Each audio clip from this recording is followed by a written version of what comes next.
Bad Boys, un espacio entre amigos para conocer más de la palabra de Dios, llevarla a nuestro corazón y aplicarla a nuestra vida diaria. Estimado Luis, bienvenido al episodio 67. Este episodio es especial, fíjate, porque cabal coincide con el número de libras que he perdido. Muy bien. Desde que empezamos. Casi que he perdido 1 libra por episodio, fíjate Muy vos. bien, vos. Y hoy no tenemos invitado, tenemos un amigo que está de vuelta, que no sos invitado porque esa es tu casa, vos. Muchísimas gracias. Literalmente porque también grabas acá. Así es. Aquí está mi amigo Roberto Jiménez. Tu amigo también, va vos. Sí, también, por supuesto. Sí. Ya de muchas lunas. Muchas lunas y muchas batallas. Ustedes, pues, porque yo. Gusto de salud. Mira, gordito. O sea, ya no estás gordo, ahora estás gordito. Literalmente 1 libra por episodio, fíjate Muy vos. bien, Carlos. Sigamos así. Saludos, Carlos. Saludos, Luis. Qué bueno poder estar con ustedes. ¿Cómo están? ¿Bien? Muy bien. La verdad es que muy bien, gracias a Dios. Qué bueno. Y la verdad es que estamos contentos de tenerte aquí, Roberto, para un tema súper emocionante. Estamos en una serie de conocer el carácter de Dios. En otros episodios lo hemos dicho, importantísimo. Aquí vivimos hablando de temas del Señor y no hablamos de Él y de conocerlo a Él. Es conocer al autor. Entonces hablamos un poquito de sus características, de sus cualidades, de las cosas que Dios nos ha dejado saber de Él a través de la Escritura. Así que así hemos venido hablando de que Él es trino, de que Él es espíritu, que Él es santo, que Él es omnipresente, omnisciente, omnipotente. Soberano. Y hoy llegamos a 2 cualidades importantes y con esta terminaremos esta serie. Y no porque se acaben las cualidades de Dios, claro, sino porque nosotros pues hemos decidido hacer series más cortas. Así que hicimos del libro que estamos leyendo, que se llama Nuestro Extraordinario Dios, de John MacArthur. Decidimos elegir algunas de esas cualidades importantes. Hay más. Y John MacArthur tampoco no es que se las sepa todas. Él puso unas cuantas. O sea, de cualidades de Dios habrán. El estudio de Dios es grande, por supuesto, y no nos alcanzaría la vida para poder finalizar el estar conversando acerca de él, pero me gusta muchísimo pensar que esta es una especie como cuando vas a los restaurantes y te dicen tenemos este menú donde hay pequeñas muestras de los diferentes platillos, probás y decís, este me llama la atención. Así es. Y ojalá que estos episodios estén picando a nuestros amigos para que puedan profundizar más en el conocimiento de Dios. Y antes de entrar en materia, un anuncio y una pregunta. El anuncio es que estamos cerrando la serie, pero esto va a ser en 2 partes. Entonces, hoy en este episodio que están escuchando vamos a hablar de una de las ¿cómo es como la cualidades? Sería la Cualidades, penúltima cualidad. Uh-huh. Y la otra semana van a poder terminar de escucharlo, solo que hoy queda grabado hoy. Después les explicamos cómo funciona esto del show business. Sí le preocupa a Carlos que aparezcamos con la misma ropa en el próximo episodio. La verdad es que, bueno, yo ando con mi uniforme de trabajo, pero ustedes van a pensar que no tienen otra camisa. Y sí tienen otras camisas porque yo las he visto. Ajá, pero no nos gusta bañarnos ni cambiarnos entre episodios. Ese era el anuncio. La pregunta es, porque es una de las preguntas que hicimos al principio, Roberto, ¿vos por qué pensás que es importante conocer las cualidades de Dios y verdaderamente conocer a Dios? Yo creo que hay 2 maneras de conocer a Dios y ambas se complementan. La primera es a través de esta parte teórica en la cual nosotros nos sentamos, abrimos la palabra de Dios, conocemos acerca de Él y al tenerlo guardado en nuestro corazón, cuando en nuestra vida práctica pasamos por diferentes pruebas, diferentes circunstancias, entonces podemos venir y aferrarnos a ese conocimiento que tenemos y entonces ir de esta manera delante de nuestro Dios y reconocerlo de esa manera. Abraham seguramente tenía bien clara la teoría de que Dios es un proveedor. Todo lo que Abraham tenía, estoy seguro que él reconocía que Dios se lo había dado. Pero el día que él llevó a su hijo Isaac al monte y que no llevaba el fuego, llevaba la leña, llevaba a su hijo, iba él. Y el niño le pregunta, llevamos todo, llevamos las cosas para el sacrificio. ¿Y el carnero? Y el carnero, y el cabrito, y la oveja. No te preocupes, Dios proveerá. Y esa declaración es una afirmación práctica de algo que él sabía que iba a pasar. No sé cómo iba a pasar. De hecho, Hebreos dice que Abraham llegó ahí pensando que Dios mismo le podía devolver de los muertos a Isaac. O sea, ese era el nivel de fe de Abraham. El hecho de decir, Yo voy y si lo mato y Dios tiene que hacer algo, lo tiene que resucitar. Entonces ahí ya vimos hasta la omnipotencia de Dios, pero Abraham con toda seguridad, porque a la Biblia no le faltan ni le sobran palabras. Hay momentos en la Escritura cuando dice, y lleno de temor, dijo, y sorprendida, dijo, ¿verdad? O sea, sí habla de los sentimientos, pero en este caso no hay algo que muestre que Abraham dudó, y entonces él dijo, él va a proveer. Dios va a proveer. Entonces, por eso es importante conocer a Dios, porque conocemos esa parte teórica en una conversación como esta, lo atesoramos en el corazón, lo vamos encontrando en la palabra y algún día nos vamos a asir de él, pero literalmente aferrarnos a eso en algún momento de prueba. Y es difícil que ese momento va a llegar, pero es difícil que no actuemos como Abraham si no lo conocemos verdaderamente. Exactamente. Y eso es lo que... Y coincido con vos, creo que eso es lo que ha sucedido durante las últimas semanas y seguirá sucediendo en la medida que conocemos más de esas cualidades de Dios y lo encontramos de frente. Creo que yo en lo personal me estoy dando cuenta que Dios es increíble y cómo no vamos a querer servir a este Dios y creer en este Dios, vamos. Ojalá que el día que me toque sacrificar a mi hijo pueda decir, no tengas pena, hijo, que eso ya no va a ser así, vamos. Es que, o de repente sí, vamos. No sé. Es que no, yo pienso que nosotros constantemente estamos siendo puestos a prueba y vamos entregando, Dios nos va pidiendo aquellas cosas que son valiosas para nosotros. Sí, de repente me toca sacrificar el negocio, vamos, por ejemplo. O mi colección de Legos. Exacto, tu amada, tu adorada, tu idolatrada colección de... No, idolatrada no, porque no les he puesto candelas. Bien, le pusiste unas candelas de Legos. Pero coincidimos con vos y eso nos lleva al siguiente tema que Luis nos ha ayudado a preparar como siempre, que es la ira de Dios. Sí, este tema de la ira, déjenme contarles que hubiera querido saltármelo, porque no es un tema común. Te voy a decir que muchos de los que compartimos la palabra de Dios, y me incluyo,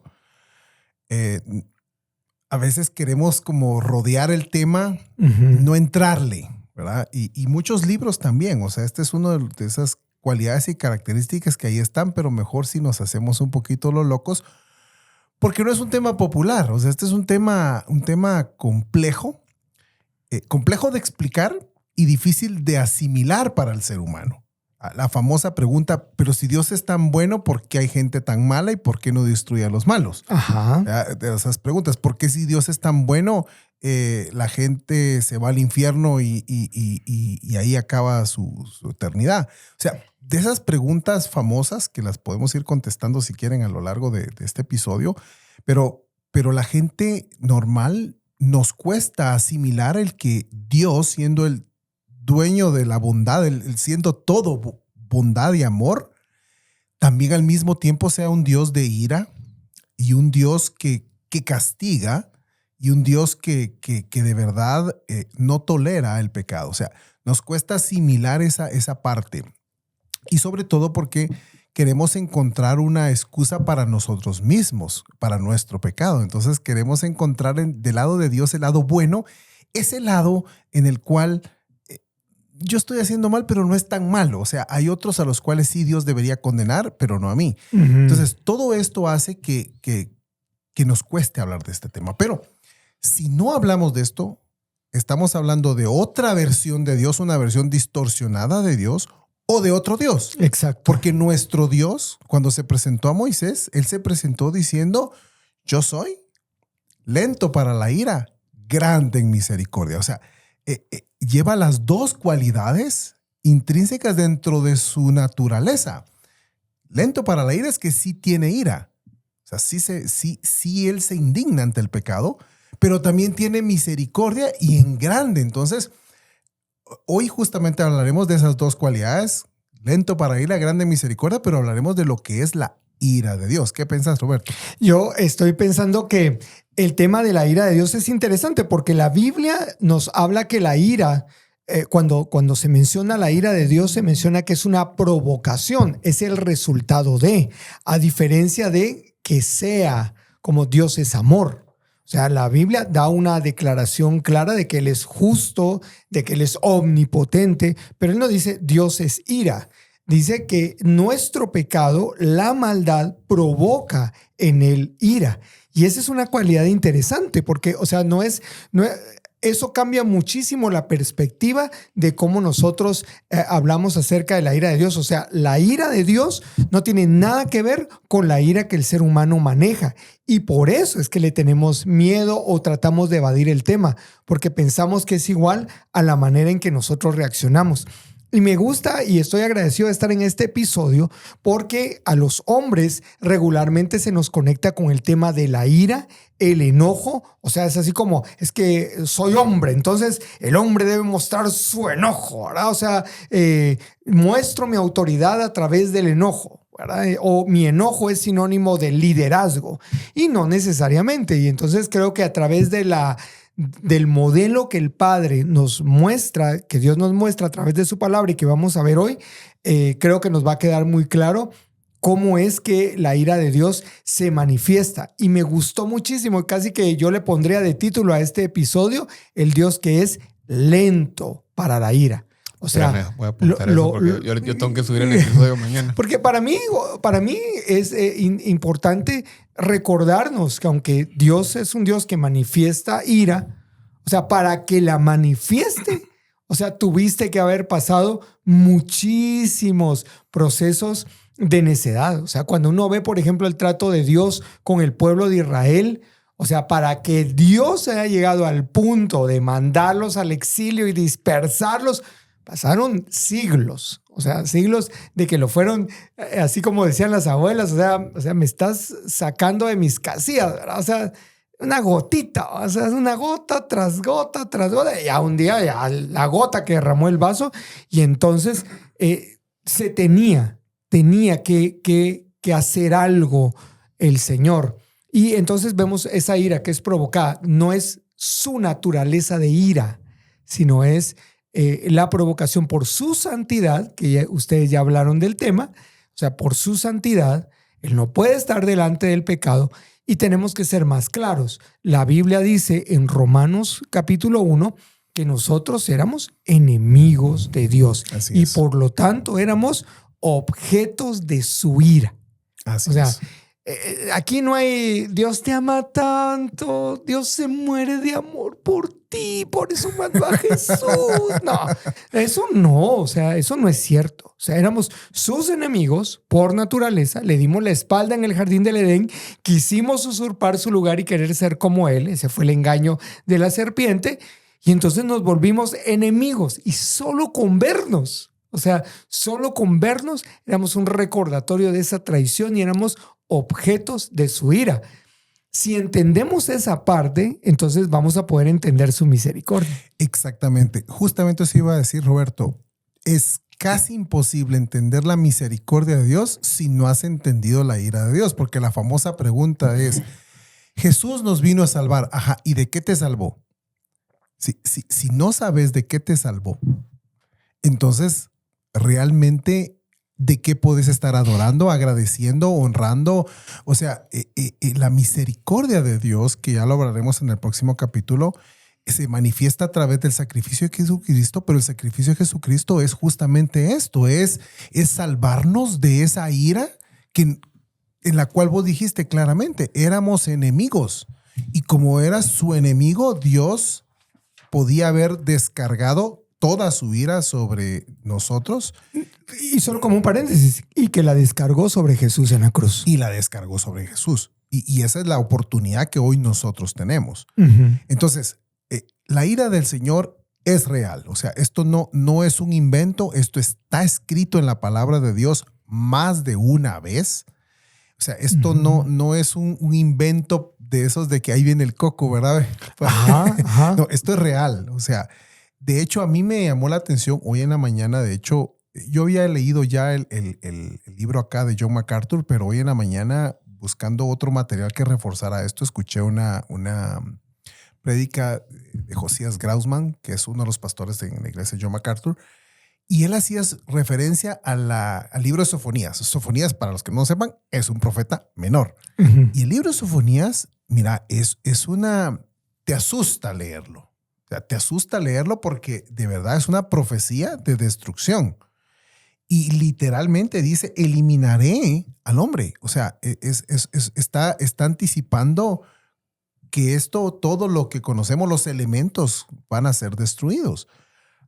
Y por cierto, lo dice en Sofonías, me da mucho la atención, al revés de la creación, ¿verdad? Porque aquí dice al hombre, a los animales, a los aves, a los peces. A diferencia como la creación que empezó al revés. Y es súper interesante. ¿Ya? Yo invito a que el que no ha leído Sofonías, lea Sofonías y abroches el cinturón porque de verdad va a haber de verdad una profecía interesante. Pero decía este predicador, ahora, ¿por qué Dios no lo dejó escrito? ¿Por qué no solo dejó caer su ira? Y es que simplemente te está diciendo, mira, esto es lo que va a venir. O sea, te está advirtiendo. Exacto. Te está anticipando. Como en los tiempos de Jonás, ¿te recordás? Que lo envió a decirles, miren, esto va a ser destruido. Y entonces hubo un momento de arrepentimiento, un momento donde el rey dijo, miren, todos aquí vamos a hacer un ayuno y todos vamos a hacer un arrepentimiento. Tal vez Dios no haga eso que dijo que iba a hacer con nosotros. Ahora, Dios sí lo hizo al final con Nínive, 100 años después, pero esa generación la captó. La captó, exacto. Esta generación que estamos hoy viviendo debe captarla. O sea, nosotros debemos entender que esto es real, que sí, o sea, hay un castigo final, o sea, hay un gran final y que no es el mismo para todos. Y que por duro que te cueste creerlo y explicarlo y que trates de saltarlo y decir, no, es que tal vez sí, tal vez no, es un tema de interpretación, no, es que es literal. Por eso estoy invitando a la gente a leer Sofonías, porque ahí lo pueden leer literal, ¿verdad? Para que no le digan y no le cuenten vos. Para que no le digan y no le cuenten. Y no es el único pasaje de la Biblia que habla sobre la ira de Dios, sino podemos encontrar desde el Génesis hasta el Apocalipsis muchas de las citas de la ira de Dios. Pero algo que me llama la atención que dijiste, Luis, y que vale la pena mencionar y llevarlo a un tema más doméstico, es exactamente esa manera tan clara en la que Dios advirtió y mostró lo que iba a suceder si la conducta continuaba siendo de esa forma en contra de la voluntad de Él, en contra de sus leyes. Creo que como padres de familia, para llevarlo a un tema doméstico, creo que una de las características que podemos aprender de Dios como padre es el hecho de que establezcamos bien las normas en casa. O sea, cómo va a funcionar un castigo. O sea, mira, no tenés que sacar la basura todos los días. Tenés que hacer esta lista de tareas. Aquí hay una lista de tareas que tenés que hacer para que aportes a lo que hacemos en casa. Si no lo haces, la primera vez que no lo hagas, te voy a quitar el teléfono. Si no lo haces por segunda vez, o sea, después de ese castigo, le voy subiendo. Mi punto es reglas claras para que cuando pase, entonces nadie pueda alegar nada. Y eso es lo que muchas veces sucede en los hogares, que los hombres, los papás, no establecemos bien cuáles son las reglas del juego. Entonces llega un momento, yo me fue mal en el trabajo, me regañó mi jefe, tuve un accidente, el carro se me quedó, qué sé yo. Y llego a la casa y mi hijo o mi hija cometen un error y entonces yo estallo allí en ese momento con ellos. Y entonces voy marcando las vidas de ellos y les voy mostrando que la ira es algo malo. ¿Ya? Sí. Tres características que yo veo de la ira. La ira del ser humano es impredecible, mezquina y desproporcionada. O sea, esas son tres características de la ira del ser humano. Y entonces, a veces como padres, lo mostramos a nuestros hijos, o sea, impredecible. No le hables a papá porque no sabes cómo viene hoy, ¿verdad? Eso es porque te va a mandar a volar sí, entonces mejor, ¿para qué le voy a contar a mi papá lo que me está pasando si de repente lo va a agarrar en un mal momento? ¿Verdad? Es mezquina, ¿verdad? Es desproporcionada, o sea, no sabes cómo empieza y cómo termina. Entonces, creo que debemos aprender de Dios que en el momento en que la ira es provocada, es porque ya llegó a un punto máximo y donde todos estábamos claros lo que iba a pasar. Y eso es lo que el pueblo de Israel nunca le pudo decir a Dios en cuanto a su manifestación de la ira, porque Dios ya se los había advertido. Que ellos hayan jugado con eso, como bien vos decís, que a veces pensamos que es como un juego, como Sansón con Dalila. O sea, Sansón jugó con el pecado, jugó con sus adversarios. Y cuando ya le había revelado el secreto, le habían cortado el pelo, él en la mente dijo, me escaparé como las otras veces. Esto es un juego, hombre. Esto es un juego. Y cuando sucede lo que sucede, no es un juego. Así es. Y ahí ves el juicio de Dios. Ahí ves la molestia de Dios. Así como, va, patojo, ya. Esto era lo que querías. Anda, rompete la cara, pues. O sea, esa reacción provocada del ser humano hacia Dios en la vida de un hombre. Para no hablar solo del pueblo de Israel y como que Dios castiga solo en grupo. O Dios muestra su ira o manifiesta su ira en grupo. También lo hace de manera individual. Yo todavía estoy analizando la introducción de Roberto. No, a mí me gustó lo que, no es que me haya gustado, sino que me pareció muy interesante la distinción que hacías de cuando decimos Dios es amor, porque Dios es amor, pero la Biblia no dice Dios es ira. Y yo creo que muchas veces confundimos ese ser amor y que la ira de Dios es provocada por nadie más que nosotros. Deuteronomio 9:7 dice, solo para ponerle una referencia bíblica, no olvides cómo provocaste a ira al Señor tu Dios en el desierto. Y el otro tema que creo que para mí no me queda claro y me gustaría que conversáramos un poco de eso es, entonces, ¿cómo se manifiesta la ira de Dios? Porque si la ira de Dios no es, como vos decías, como la nuestra, que es impredecible, mezquina y desproporcionada, entonces tampoco quisiéramos que la gente pensara que cada vez que peques, Dios se enoja y ¡paz! Te manda un rayo a vos. O sea, entonces, sí. ¿Cómo se manifiesta la ira de Dios? ¿Cómo podemos verla? Yo quisiera dar mi opinión de eso. Fíjate que no es como una computadora donde fallaste y automáticamente te cae tu castigo, ¿verdad? Porque eso es como que fueras pagando por abonos tu pecado. Entonces, ¿para qué vino Jesucristo si vas a tener castigos constantes con los cuales pagaste el castigo y bah, ya estuvo? Asunto arreglado, ¿verdad? No funciona así. De hecho, la palabra del Señor nos habla de pruebas, nos habla de tentaciones y algunas veces sí vemos que la ira de Dios se manifestó a lo largo de la historia en personas o en grupos, como lo dijo Roberto. Pero realmente nosotros de pronto pasamos por una prueba y no es castigo, o sea, no es la ira de Dios cayó sobre mí porque me quedé sin trabajo. O sea, no es así. O sea, pasaste por una prueba que te va a enseñar a depender de tu Dios. Dios no te está haciendo ningún daño, te está enseñando a depender de tu Dios. Y eso no es la ira de Dios. O sea, eso es una equivocación constante y común del ser humano. Decir, me quedé sin trabajo, me enfermé, es la ira de Dios. La ira de Dios es muchísimo más fuerte y más...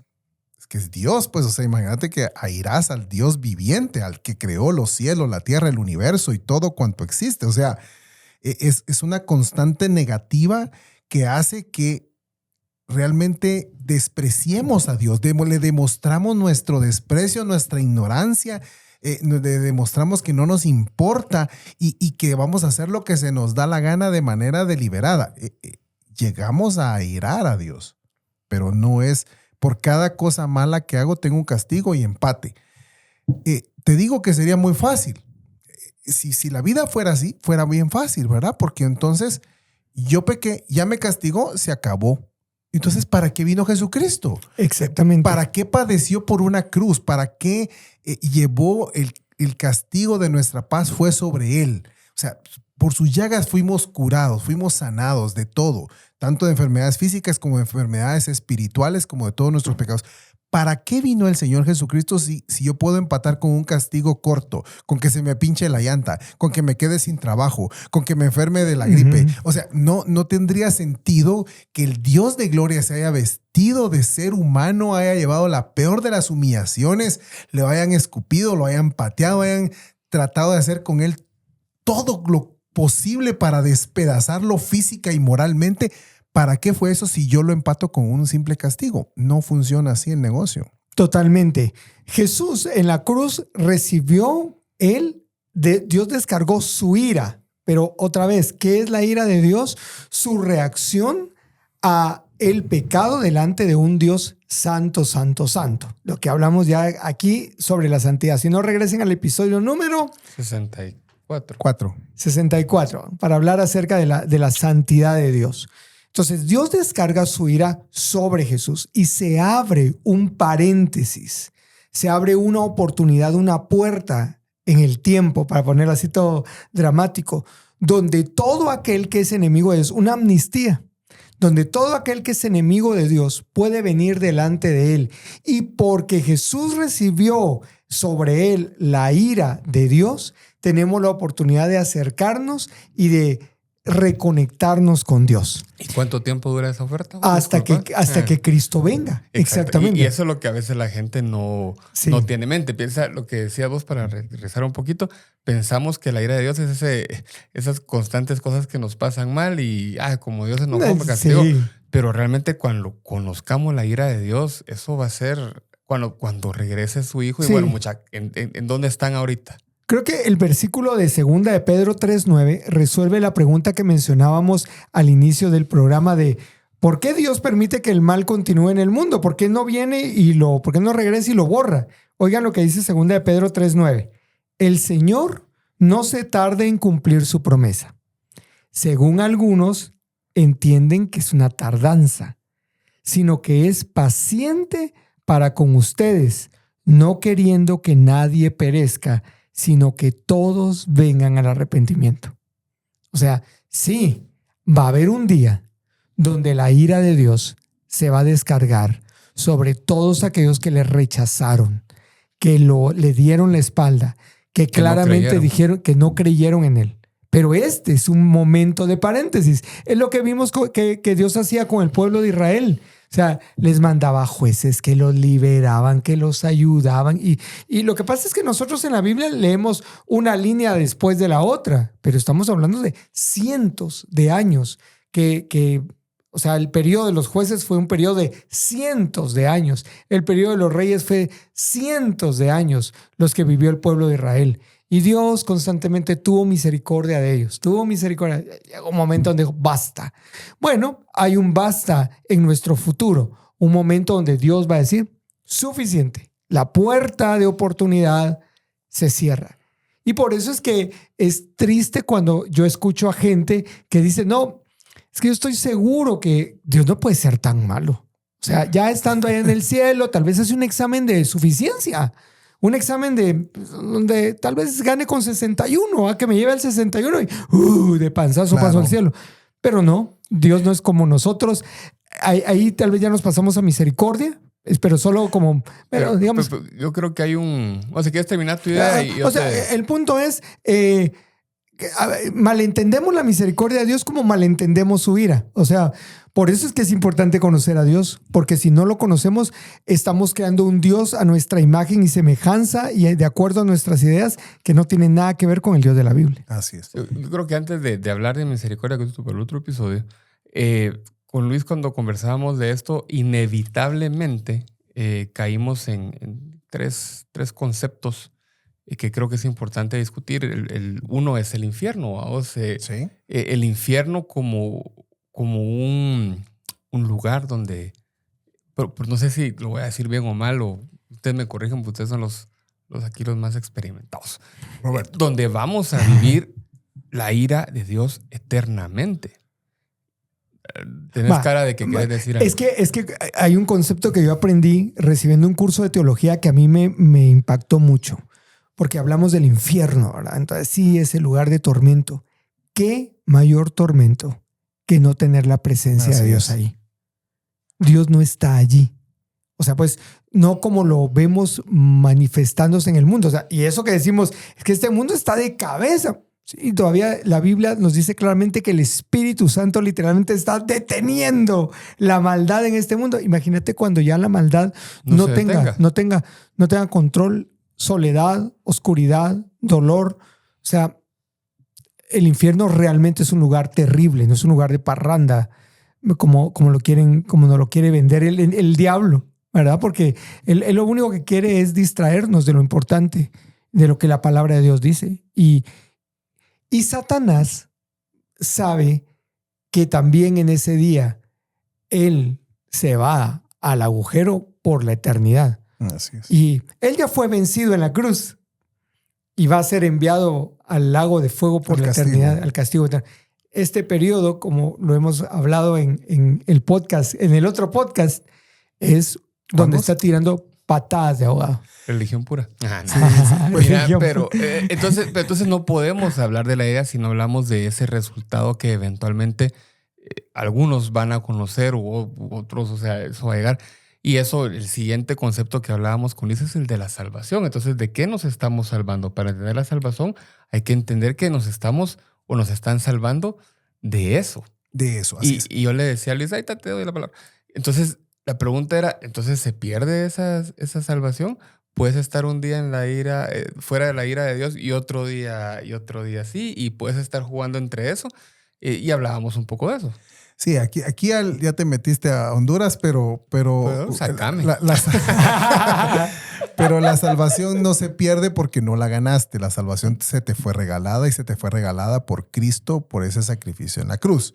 Y está dada para todo aquel que cree. Ahora, lo que pasa es que no todo mundo cree en Él. Y no estoy hablando de haber pasado al frente, con levantar tu mano. Estoy hablando de creer realmente que no es tu bondad, no es tus acciones, no es que tan bueno, tan malo fuiste en esta tierra, es que solo por medio de Cristo, a pesar de haber sido quien sos, y solo por medio de Él serás aceptado delante del Señor Jesús. Ahora, el tema de que si la salvación se pierde o no se pierde es un tema históricamente comentado. Yo estudié en el Instituto Evangélico América Latina y como buen colegio cristiano tenías gente de todas las denominaciones habidas y por haber. ¿Vos te imaginás a chavitos de 15 años y porque pasaba en mi clase en Perito Contador discutiendo el tema de si la salvación se pierde?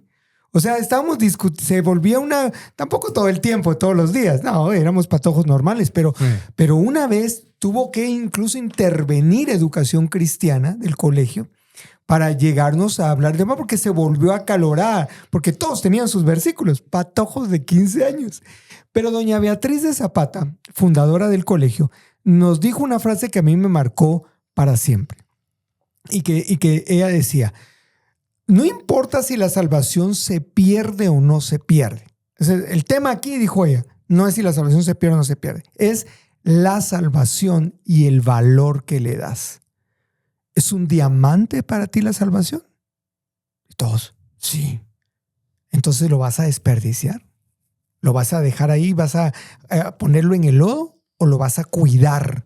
Porque es una joya. Va. Entonces todos quedamos en, lo vamos a cuidar. Ok, ese es el énfasis. Ahora vayan a clase, patojos. Ahora vayan, patojos mocosos. Hagan sus tareas. y solo, perdón, y esto solo para comentarlo, porque lo dije que eran 3 conceptos. El tercer concepto que nos llevó a esta discusión es que entonces, para que vos realmente que comprendas que provocas la ira de Dios, comprendas que hay una posible salvación, eso tiene que llevar a una verdadera conversión. Porque yo creo que ustedes hablaron de eso en el podcast recientemente. Así es, les recomendamos. También te escuchamos, un podcast de verdad. Si hay una verdadera conversión que no viene ese día, creo yo, eso también me corrigen ustedes, que no viene ese día que te paraste de frente, sino que viene a través de verdaderamente conocer a Dios. Y si hay una verdadera conversión, entonces estos conceptos empiezan a agarrar forma no solo en tu mente, sino que en tu corazón y en tu vida. Es que fíjate que así rapidito también, porque yo sé que Luis tiene algo que aportar y es, supongo, como siempre, muy valioso. Yo lo único que tengo que decir es que el problema que nos pasa a nosotros los seres humanos, y lo escribí hace unos días en mis redes, es que lo extraordinario y eventual de Dios lo queremos convertir con nuestro corrupto corazón, lo queremos convertir en algo cotidiano y ordinario. ¿Y a qué me refiero? Yo no tengo la más mínima duda que en algún momento hubo un predicador y el predicador estaba hablando como lo que habla el libro que estamos usando de base, la famosa predicación de Jonathan Edwards, de pecadores en manos de un Dios airado.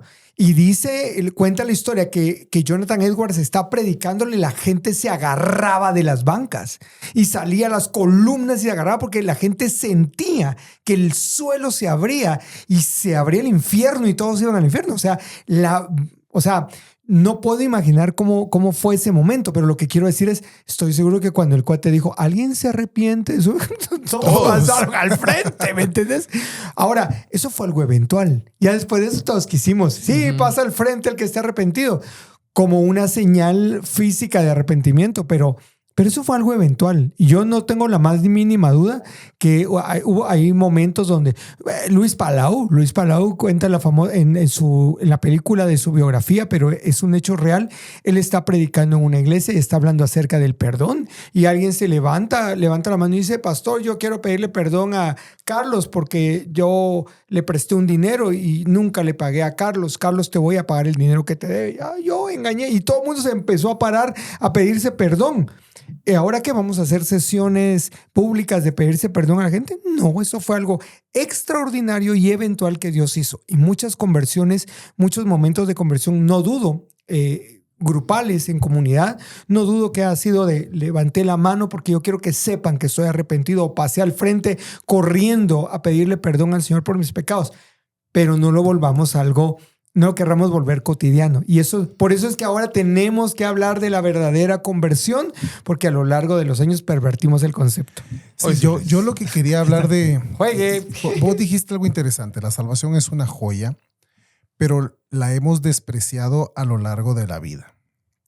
Desde que nacemos hasta que morimos. Y eso es lo que nos hace enemigos de Dios y sujetos a la ira de Dios. Uh-huh.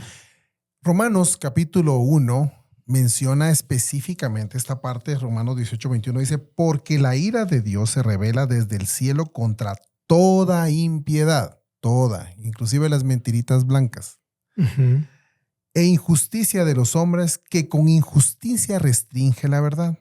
Pero lo que se conoce acerca de Dios es evidente dentro de ellos, pues Dios se los hizo evidente. Porque desde la creación del mundo sus atributos invisibles, su eterno poder y divinidad, se han visto con toda claridad, siendo entendidos por medio de lo creado, de manera que ellos no tienen excusa. ¿Por qué mencioné este versículo ahorita? Porque alguien podría decir, yo no sabía. Uh-huh. A mí nadie me dijo. Pero aquí dice que dentro de nosotros existe esa conciencia interna que nos dice que Dios existe y que lo que estoy haciendo es malo. Existe. Por eso dice que nadie tiene excusa. Ajá. A mí me sorprendió una historia que menciona este libro que dice que una niña nació sin los sentidos de la vista, ni del oído, ni de poder hablar. O sea, no, era ciega, sordomuda, como diría Shakira. Ajá, cabal. Pero alguien logró comunicarse con ella y entrenarla para lograr con el tacto que se comunicara. O sea, me sorprende de verdad, uh-huh, semejante historia. Dice que cuando llegaron a la conversación de Dios, dentro de todo esto, dice que ella ya sabía que existía, solo que no sabía cómo se llamaba. O sea, ella en su interior sabía que existía un Dios. O sea, mira, a mí se me enchinó la piel cuando leí esa historia, porque de verdad, esto es algo de lo cual nadie puede decir, es que yo, ¿por qué voy a ser castigado? ¿Yo por qué voy a ir al infierno si yo no sabía? No, dentro de tu ser sabes, y sabes que estás haciendo mal. Y sabes que tu conducta no es correcta delante del Dios que te creó.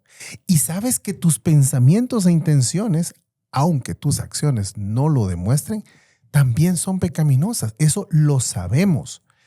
¿Por qué digo todo esto? Porque cuando no valoramos la salvación, a estas cosas le damos poca importancia. Decimos, Dios es bueno. Dios me va a perdonar esto. Ajá. Esto es tan pequeño. Dios se debería ocupar pues de los violadores y asesinos y gente como yo. Y ahí yo me comienzo a excusar, por eso no tienes excusa. Gente como yo seguro voy al cielo. Ahora, yo no estoy amenazando a nadie con el infierno, ni el objetivo de este podcast es amenazar a nadie con el infierno. Totalmente. Es solo tener la conciencia plena que la ira de Dios existe, que está para todo aquel que de acuerdo a lo que dice la Biblia, hace injusticia e iniquidad, cualquiera que sea. Y esto de verdad nos debería de hacer temblar delante del Dios vivo y santo para poder delante de Él arrepentirnos, porque Él es también el único que nos puede salvar de esta ira. Él sabía que éramos incapaces, impotentes, no teníamos forma alguna de escapar de esto. Y por eso, y por esa razón, Él envió a su Hijo para que todo aquel que en Él cree no se pierda, mas tenga vida eterna. Pero todo el que no cree, dice el siguiente versículo, ya ha sido condenado. Entonces, esto lo dice la Biblia. Lo digo para todos nuestros oyentes, porque de pronto esto puede ser así como, esto se lo están sacando a la manga. No, simplemente estamos leyendo la Biblia, contando los versículos, lo que dice acerca de. Y no para asustar a nadie, es para llamar a arrepentimiento. Yo con esto quiero ir cerrando esta parte de lo que estamos hablando de hoy. El hablar de la ira de Dios, a mí me mueve a muchas cosas, pero quiero empezar yo con las conclusiones de esto. Me mueve a reconocer que estoy delante de un Dios santo, justo, y que Él me tiene en sus manos. Yo no debería jugar con la salvación. Yo no debería jugar con su bondad y tentar a ver hasta dónde le puedo llevar. A ver si puedo llevarlo al límite. ¿Qué tanto es tantito? ¿Qué tanto es tantito? ¿Verdad? O sea, si realmente amo a ese Dios al del cual creo, debo saber que el Señor, su ira fue descargada sobre Jesucristo y tengo una esperanza en Él y no tengo otra. Debo entenderlo, ¿verdad? Y no jugar con esto. O sea, la salvación es un regalo de mi Dios. Yo sé que no la puedo perder porque el Señor me la regaló y si me la regaló no me la va a quitar. Solo debo de realmente ser congruente a esa salvación. Es lo que yo me quedo de este análisis. No sé qué piensan ustedes. Yo pienso que probablemente cuando jugamos con este concepto de la ira de Dios, de a ver hasta dónde puedo pecar sin que me pase algo, creo que puede ser, un elemento puede ser que el evangelio no se nos fue predicado de una buena manera. Me refiero a que creo que si yo entendí lo que significaba la ira de Dios y cómo se iba a descargar en el futuro conmigo, y entonces acepté el regalo que Dios tenía para mí. Hablé del regalo, la salvación, no de Jesús, porque a Jesús no se le acepta porque no es ningún loser que hay que aceptarlo. O sea, así como, ay, déjalo que entre a tu corazón porque pobrecito allá afuera está muriendo de frío. No. Aceptamos el regalo de la salvación. Yo no voy a querer molestar a Dios. O sea, porque ya entendí de dónde me sacó. Mi papá fue alcohólico toda su vida, o la mayor parte de su vida, la mitad de su vida, prácticamente. Alcohólico al punto de ser un charamilero. Yo siempre cuento esa historia, porque mi papá cuando encuentra a Cristo, él tiene una transformación radical. O sea, él no volvió a tomar un trago de alcohol en su vida. Nunca. Y, o sea, él cambió radicalmente y decidió entregar su vida a Cristo. Y yo siempre menciono, mi papá era carpintero. Gente que llegaba por un trabajito, por el trabajito más pequeño que llegaba, mi papá lo hacía esperar ahí en el zaguán de la carpintería o en el taller, lo dejaba entrar mientras le hacía el trabajo o lo que necesitara y le hablaba de Jesús. Entonces, yo he entendido que uno predica de Jesús, uno vive para Jesús cuando entiende de dónde lo sacó. Y yo no estoy diciendo que uno tiene que tener un testimonio dramático para reconocer de dónde Dios lo sacó a uno. Solo con el hecho de entender que ya al nacer, al pegar el primer alarido, yo ya era un enemigo de Dios. Ya era un enemigo de Dios. Ya mi destino estaba marcado. O sea, yo ya se sabía a dónde iba. Y sin embargo, en su misericordia, Dios, a Roberto Jiménez, hablando de mi caso, me dio el regalo de nacer en un hogar cristiano, con un papá radicalmente transformado y una mamá también radicalmente transformados por el evangelio, que nos llevaban a la iglesia. Y entonces, o sea, yo no tenía excusa de nunca me enteré, nunca supe. Yo tenía la revelación general, que es lo que habla Romanos capítulo 1, la naturaleza, y la revelación especial, que era la Biblia.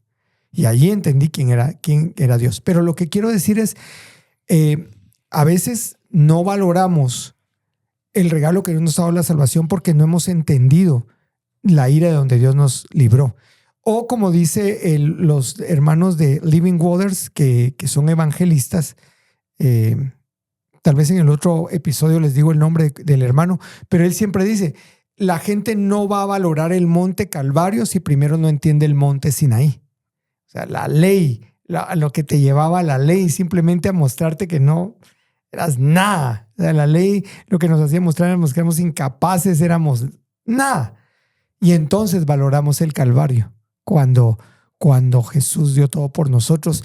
Y entonces, si yo valoro lo que Jesús hizo en la cruz, no voy a estar jugando con a ver qué tanto es tantito, ¿verdad? Okay. Sí. Carlos, conclusiones. Ya me estás despidiendo. No, yo quiero, al hablar de esto con Luis y ahora hablar en el podcast con ustedes dos, realmente me queda claro que más personas deben escuchar esta parte, esta faceta de quién es Dios y del evangelio, porque como ya lo dijeron ustedes muy bien y mejor de lo que yo pude haber dicho, si no lo entendemos y además si no lo aceptamos, no va a haber una verdadera conversión. En Guatemala, y esto lo hemos hablado aquí en repetidas ocasiones y en nuestras iglesias nos lo han dicho, ¿de qué sirve decir que somos 50% evangélicos? Si no le tenemos, no estamos conscientes de la ira de Dios, de lo que hemos provocado y de lo que va a suceder. Entonces, Dios es un Dios completo, no podemos agarrar lo que nos gusta del menú, nos tenemos que comer todo enterito. Si vos no te lo quieres comer, perfecto, esa es una decisión personal. Pero este es Dios. Entonces, entendámoslo, aceptémoslo y eso va a empezar a transformar nuestra vida. Resumen entonces, el pecado provoca la ira de Dios porque Él es un Dios santo y Él no puede estar delante del pecado y del pecador. Porque por ahí hay una frase que se ha repetido y por repetirla creemos que es una realidad de Dios odia el pecado, pero ama al pecador. No, Dios odia y la Biblia lo dice claramente, somos sus enemigos. Pero gracias al sacrificio de Cristo en la cruz, la ira de Dios por causa de nuestro pecado se descargó en Él. Y entonces por ese sacrificio tenemos la oportunidad, tenemos esta oportunidad, esta puerta de oportunidad para poder acercarnos a Él y decir, Señor, reconocemos que somos tus enemigos y que hemos actuado como tus enemigos, pero gracias por este regalo de salvación que nos has dado. Claro que lo recibimos. Es gratis y te rendimos la vida. Nos rendimos. Eres el rey vencedor. Yo me rindo delante de ti y decido vivir para ti. Porque va a llegar un día donde esta puerta de oportunidad se va a cerrar. Y entonces va a venir lo que la Biblia llama el lloro y el crujir de dientes por causa de la ira de Dios. ¿Podés salvarte de la ira de Dios? Por supuesto. Solo es de ir, correr y recibir el regalo de salvación que Dios nos ha dado a través de Cristo. Y esa salvación viene por su misericordia, de lo cual vamos a hablar en nuestro próximo episodio. En el mismo canal, a la misma hora. No se pierdan todos los jueves a las 7 de la mañana. Tenemos nuestro desayuno ahorita vamos a cambiar, ¿verdad? Ahora vamos a cambiar. Ahorita vamos a volver a San Martín Majadas. Por un tiempo. Lo que pasa es que la temporada nos invita. Hay ya. buenos desayunos. Hay tamales. Hay sí. tamales. Hay Les de recomendamos todo. los Sí. tamales de San Martín. Ahí me contás por qué no vamos a Yo pensé cambiar. que porque tenían reunión de Cuchubal. No, porque No. Es que San Martín es para Cuchubal. estos episodios los está patrocinando. No es cierto. No es cierto. No, y aparte debo contarte que todo este movimiento de Bad Boys empezó en San Martín hace 2 años. Entonces, como celebración de los 2 años, estamos regresando donde A ver todo si todavía empezó. nos tienen nuestra mesa. Todavía nos tienen nuestra A ver mesa. si no hay otro desayuno. Vos no tenés desayuno los jueves. No, yo los tengo el miércoles. Este jueves reclamamos nuestro lugar Reclamo esto en nombre de Marte, con güey. una bandera. Pero si no pueden llegar al desayuno, también todos los jueves publicamos episodio nuevo en Instagram, en Spotify, en YouTube. Nos pueden encontrar como Bad Boys el podcast. Y aprovechando que está aquí Roberto, estamos los miércoles a las 2 de la tarde en reprise en... No, ahí está. Ahí Qué está. bueno que bueno lo que dijiste, viniste. porque cada vez que lo oigo, se me cruza la tripa. El miércoles a las 2 de la tarde es el episodio estreno Ok. de Bad Boys. Y, y se repite el día viernes por la mañana. Ok, Entonces, perfecto. pero a las 2 de la tarde del miércoles es el estreno de cada episodio buenísimo. de Bad Boys. Saludos Buenísimo. a todos los oyentes de Shock. De Los Shock.fm. Los choqueros de Me corazón. tienes secuestrado, o sea, que me salven. Por favor. No, no es cierto. Y Luis siempre dice que si esto les gustó y si les edificó, que por favor lo compartan. Así es. A mí de las frases que me ha gustado y que la repliqué en un podcast de verdad un día es, tal vez usted escuchó esto y dijo, en serio, estos están hablando de esto tan rudimentario que yo ya sé desde hace muchos años, yo ya lo tengo controlado este tema. Ok, hay gente que no, compártalo con la gente que no lo Compártalo. sabe. Porque Así es. aunque usted lo sepa, qué bueno que lo comparta con el que no, porque lo que queremos es que muchos más crezcamos en la fe. Así es. Buenísimo. Entonces nos vemos y nos oímos la próxima semana. La y a ustedes próxima. ahorita en 5 minutos para Cuando el para la segunda locutor parte. diga, hola, Wicho. Nos vemos. Nos vemos. Hasta luego.